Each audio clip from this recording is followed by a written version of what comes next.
வாழ்க வளமுடன். Welcome to TNPSC stars channel. Students, இன்றைக்கி நம்மளோட வீடியோ 8th ஸ்டாண்டர்டுக்கான ஹிஸ்ட்ரி. இதில் 7th lesson urban changes during the British period. ஓகேங்களா? ஸோ ஹிஸ்ட்ரி பொறுத்த வரைக்கும் நம்ம ஏற்கனவே 6 லெசன் ஆர்டராகவே போட்டு வந்திருக்கோம். மோஸ்ட்லி சோசியலில் ஃபுல்லாக ஓரளவுக்கு கவர் பண்ணியிருக்கோம் இங்கிலீஷ் மீடியத்துக்கும். ஸோ இனி இருக்கிற இதில் அதிகமான வீடியோக்கள் போடலாம். ஓகே, தமிழ் மீடியம் பொறுத்த வரைக்கும் ஃபுல்லாகவே நம்ம முடிச்சிருக்கோம். ஓகேவா? ரைட், கொஷின்ஸ் பார்க்கலாம்.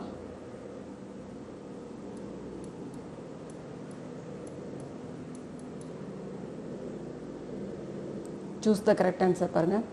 Ancient towns. ஆன்சியன் டவுன்ஸ் அப்படின்னு என்னதுங்க? பழங்கால நகரங்கள் அப்படின்னு சொல்லுவோம் இல்லையா?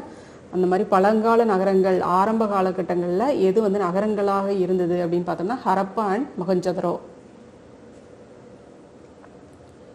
Coastal towns developed by the British were coastal towns. பிரிட்டிஷால் இதெல்லாம் பிரிட்டிஷால் உருவாக்கப்பட்ட கடலோர நகரங்கள். கடலோர நகரங்கள் அப்படின்னு சொல்லக்கூடியதில் என்னென்ன இருந்துச்சு, அவங்க உருவாக்குனது என்னென்ன அப்படின்னு பார்த்தோன்னா சூரத், கோவா, பாம்பே, இது எல்லாமே தான். சரிங்களா? அவங்களால் உருவாக்கப்பட்டது தான். Next question. A new trend of urbanization began in the latter half of 19th century as a result of a new trend of urbanization began in the latter half of 19th century. So 19th centuryல அர்பனைசேஷனுக்கான reason இதெல்லாம் என்ன அப்படின்னு பார்த்தா அதனுடைய result என்னவா இருந்துச்சு அப்படின்னு பார்த்தோன்னா opening of Suez canal, introduction of steam navigation, construction of railways, இது எல்லாமே தான் அர்பனைசேஷனுக்கான ஒரு முதல் கட்டமாக இருந்துச்சு, தொடக்கமாக இருந்தது. The British arrived India for trading. ட்ரேடிங்காக தான் அவங்க வந்தது. நோக்கம் என்ன அப்படின்னு பார்த்தோம்னா ட்ரேடிங்காக தான் வந்தாங்க. Fort Saint George was constructed by the British in Madras. மெட்ராஸில் தான் செயின்ட் ஜார்ஜ் கோட்டை இருக்குது. Which of the following port was the East India Company's principal settlement until 1774? Fort St. George. ஓகேங்களா? அதாவது பிரிட்டிஷ் இங்கே செட்டில் ஆகிறதுக்கான ஒரு முதன்மையான ஒரு குடியிருப்பாக இருந்த இது எது அப்படின்னு பார்த்தோம்னா செயின்ட் ஜார்ஜ் கோட்டை தான். Okay, right. fill in the blanks பாருங்க. The network of railroads in India was introduced in 1853. Bombay to Thane.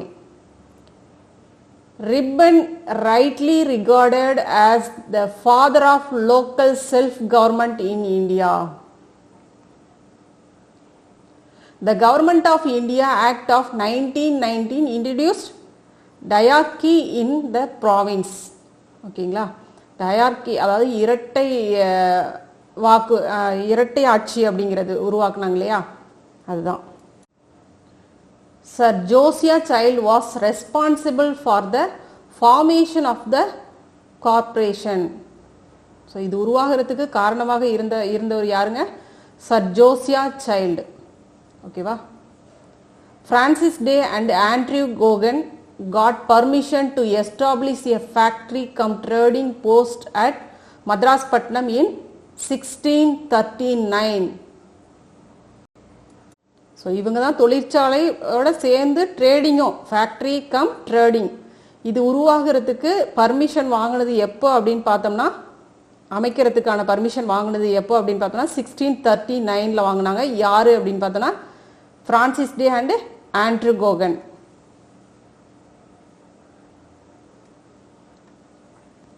Bombay, Seven Island, cantonment towns, Kanpur, Kedarnath அப்படிங்கிறது religious centres, Darjeeling hill stations, Madurai ancient town. ஓகேங்களா? மதுரை பழங்கால நகரம் அப்படின்னு சொல்லுவோம் இல்லையா? இலக்கியங்கள்லாம் மதுரை தான் ஒரு பெரிய அதாவது சங்கம் நடைபெற்ற இடம் இதெல்லாம் சொல்லுவோம் இல்லையா? ஸோ அதுதான் மதுரை அப்படிங்கிறது ஆன்சியன் டவுன், பழங்கால நகரம். ஓகே,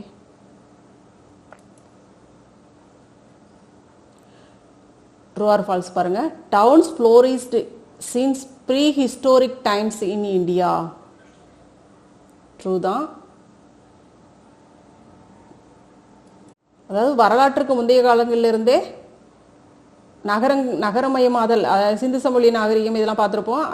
அது வந்து தமிழ்நாட்டில் இங்கேயும் வந்து இப்போ நம்மளுக்கு வந்து கண்டுபிடிச்சிருக்காங்க இல்லையா, ஆர்ச்சியாலஜிக்கல் இதில் வந்து நம்மளுக்கு கண்டுபிடிச்சிருக்காங்க. இங்கேயும் வந்து நகரங்கள் இருந்தது அப்படிங்கிறதுக்கான நிறைய இதெல்லாம் நம்மளுக்கு ப்ரூஃப்லாம் கொடுத்துருக்காங்க. ஸோ அதுதான் சொல்கிறாங்க, towns flourished since prehistoric times in India. வரலாற்றுக்கு முந்தைய காலங்கள்லேருந்தே நம்மளுக்கு வந்து நகரமயமாதல் அப்படிங்கிறது இங்கே இருந்துச்சு. British acquired political control after the battle of Plassey.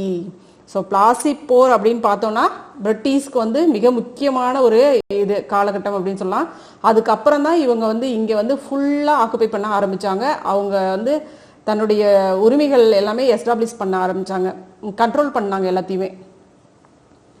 So அதான் Fort William is in Madras அப்படிங்கிறாங்க. இது ராங். இது எங்கே இருக்குன்னா கல்கட்டா. ஓகேவா. Army people began to live in cantonments. So army people எங்கே அப்படின்னு பார்த்தோன்னா எல்லாமே எங்கே இருந்தாங்க அப்படின்னா ஹில் ஸ்டேஷன். அவங்களுக்கு வந்து கண்டோன்மெண்ட்ஸ் அப்படின்னா என்னதுங்க, குடியிருப்புகள். அதாவது ஹில் ஸ்டேஷனில் தங்களுடைய குடியிருப்புகள்லாம் பிரிட்டிஷ் ஏற்கனவே வந்து ஹில் ஸ்டேஷனில் தான் எல்லா முக்கியமான விஷயங்களையுமே அங்கே தான் வச்சாங்க. ஏன்னா அவங்களோட கிளைமேட் கண்டிஷன் ஹெல்த் வைஸாக அவங்க வந்து அதாவது கோல்டு கண்ட்ரியில் இருந்ததுனால அவங்க இங்கே வந்து அந்த மாதிரியான அதுக்கு அடாப்ட் ஆனதுனால இங்கேயும் அதுக்கான சுச்சுவேஷன் எங்கே இருக்குது அப்படின்னு பார்த்து அந்த மாதிரியான இடங்கள்ல இவங்க வாழ்ந்தாங்க. ஸோ அந்த மாதிரியான இடங்கள்ல தான் தன்னுடைய முக்கியமான விஷயங்களை எல்லாத்தையுமே அமைச்சுக்கிட்டாங்க. அதுதான் ஆர்மி பீப்புளும் அங்கே தான் இருந்தாங்க. ஸோ குடியிருப்புகள்லாம் அந்த மாதிரியான பகுதிகள், அந்த cantonments. Army people began to live in cantonments. குடியிருப்புகளில் இவங்களும் வாழ தொடங்கினாங்க. ஸோ கரெக்ட் தான். Madras was officially renamed as Chennai in 1998ங்கிறாங்க. ராங். 17th July 1996. ஓகேங்களா. அஃபிஷியலாக இது ரீநேம் பண்ணது எப்போ அப்படின்னு பார்த்தோம்னா 1996 17th ஜூலையில். ஓகேவா. வெரி வெரி இம்பார்ட்டன்ட், பார்த்துக்கோங்க.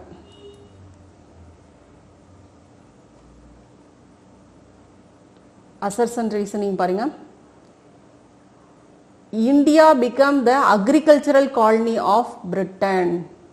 The one-way free trade policy followed by British and the Industrial Revolution destroyed Indian indigenous industries.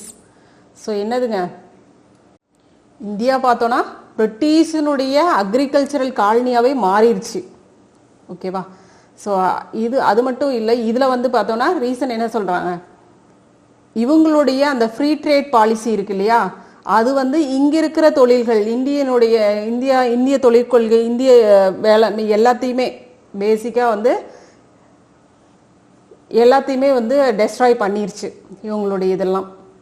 அதாவது இவங்க கொண்டு வந்த புதிய தொழிற்கொள்கை, இவங்களுடைய ஃப்ரீ ட்ரேட் பாலிசி என்னன்னா, இவங்க இங்கே இம்போர்ட் பண்ணுறதுக்கு பார்த்தோன்னா கம்மியான டேக்ஸ், நம்ம எக்ஸ்போர்ட் பண்ணுறதுக்கு நம்மளுடைய குட்ஸ் இந்தியன் குட்ஸ்லாம் எக்ஸ்போர்ட் பண்ணுறதுக்கு பார்த்தோன்னா அதிக டேக்ஸ் போட்டாங்க. ஸோ இது எல்லாமே பண்ணதுனால ஃபுல்லாகவே இந்தியன் இது எல்லாமே டெஸ்ட்ராய் ஆச்சு. ஸோ அது ரீசன் கரெக்டு தான். So answer A is correct and explanation okay. Which of the following statement not true அப்படின்னு கேட்குறாங்க. எந்த இதில் வந்து எது வந்து ட்ரூ இல்லை அப்படின்னு பார்த்தோம்னா ஃபர்ஸ்ட் ஒன் தான். Shri Rangarayalu gave the English the grant of Madras Patnam அப்படிங்கிறாங்க. இல்லை தர்மாலா தான். சரிங்களா. தமர்லா வெங்கடபதி இவர் தான் வந்து மദ്രാஸ் பட்டணத்தை கொடுத்தது. Day and Cogan were jointly responsible for the construction of Fort Saint George. In 1969, the state of Madras was rechristened of Tamil Nadu. ஓகேங்களா. ஸோ தமிழ்நாடு அப்படின்னு பெயர் மாற்றம் எப்போ செஞ்சாங்க, 1969 அண்ணாவுடைய பீரியடில் தான் செஞ்சது. ஓகேவா.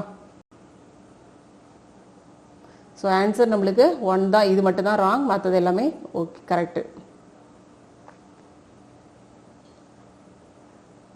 The British built up the alternative capitals in hilly areas.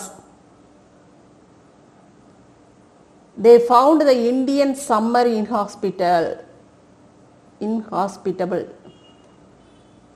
So அதுதான் முன்னாடி சொன்னது தான். ஸோ ஆல்டர்னேட்டிவ் கேபிட்டல் ஹில்லி ஏரியாஸில் கட்டிக்கிட்டாங்க. ஏன் அப்படின்னா அங்கே போய் சம்மரில் வந்து தங்கிக்கிறதுக்காக தான். ஓகேவா? ஸோ கரெக்டு ஆன்சர் இதுதான். Okay, question answer. What is an urban area?